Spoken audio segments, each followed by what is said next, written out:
Another vital ingredient for skiing on the steep slopes is having the ability to be able to control and skid down those steeper gradients. Sometimes you can actually work yourself quite a way down a steep terrain, not by having to put in the risk of making a turn you perhaps can't make, but actually by side slipping, skidding your skis down the hill.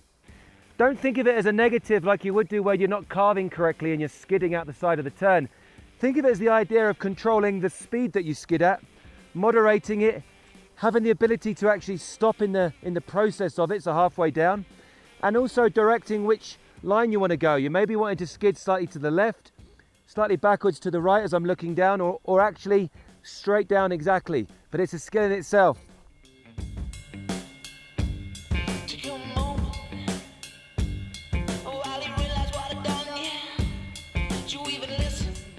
To set it up correctly, what we need is a good position. A lot of people on steep terrain feel that negative position where you turn away from it. That pushes the hip down the hill and skids the wrong way. What I want to see is that you guys have got a good position on the skis. Hips facing slightly down the hill, hands out in front of you. And as you go to skid, you just look down at your skis and slowly flatten them.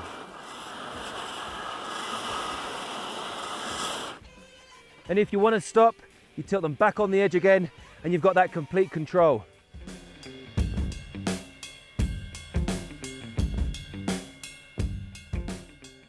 If I want to skid slightly towards this way, I go down.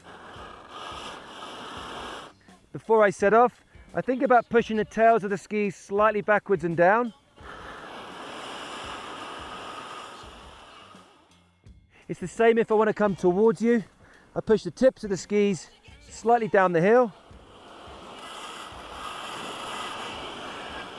And I'm moving across the slope.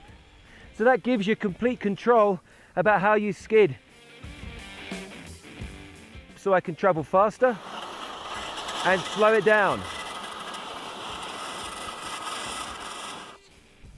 Working your way through these exercises of how to control and moderate, speed up, slow down, change direction with your skidding will give you immense confidence when you're stood on a steep slope, whether it's intentionally or whether you're on that steep slope by mistake and you need to get yourself into a safety zone.